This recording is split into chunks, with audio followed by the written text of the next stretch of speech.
आखिर इतने महान पराक्रमी ज्ञानी विद्वान रावण का अंत कैसे हुआ? रावण का अहंकार ही उसके विनाश का कारण बना। राक्षस कुल के अधिकतर सदस्य रावण से डरते थे और निडर होकर सत्य बोलते थे। उसकी बात रावण नहीं सुनता था, लेकिन रावण खुद अपने अहंकार के हाथ की कठपुतली था।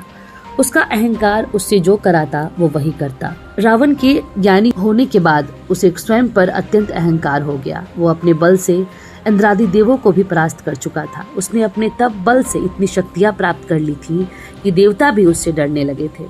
उस अहंकार में आकर ही रावण ने स्वयं को सर्वस्व मान लिया।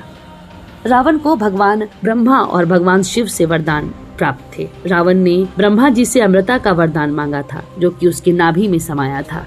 साथ ही उसने यह भी वरदान मांगा कि कोई यक्ष, देवता, असुर, पक्षी उसका वध न कर सके। इसके साथ ही उसने अनेक अस्त्र शस्त्रों का ज्ञान भी मांगा।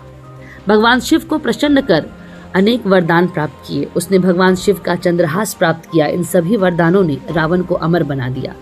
वो तीनों लोकों में शासन करना चाहता था। कहते हैं रावण अमृतत्व का वरदान पाने के बाद दुनिया के सभी जीव जंतुओं के साथ देवताओं को भी आतंकित करने लगा। इधर रघुकुल में भगवान श्री राम का जन्म हुआ। जब राम बड़े हुए तो उन्हें अपनी माता की शर्तों के अनुसार इन 14 वर्षों के वनवास के दौरान रावण माता सीता के रूप को देखकर अत्यंत मोहित हो गया और अपने माया जाल से माता सीता का हरण कर लिया। हरण ही रावण की मृत्यु का कारण बना। श्री राम भगवान विष्णु के अवतार माने जाते हैं। सीता हरण के कारण श्री राम और लंकापति रावण के बीच युद्ध का शंखनाद हो चुका था।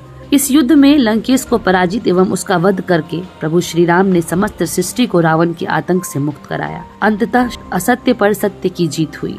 दशमी के दिन लंकापति रावण का अंत हुआ। तभी से विजयदशमी मनाई जाने लगी। इस दिन श्री राम ने लंका के राजा रावण का वध करके अन्याय पर न्याय की स्थापना की थी। कहते हैं इसी दिन माँ दुर्गे ने महिषासुर नामक दैत्य का भी संहार किया। इसलिए यह दिन विजयदशमी कहलाया। रावण सिर्फ एक व्यक्ति नहीं बल्कि तमाम बुराइयों का प्रतीक है। इसलिए प्रत्येक विजयदशमी के दिन रावण का पुतले दहन की परंपरा चलती आ रही है।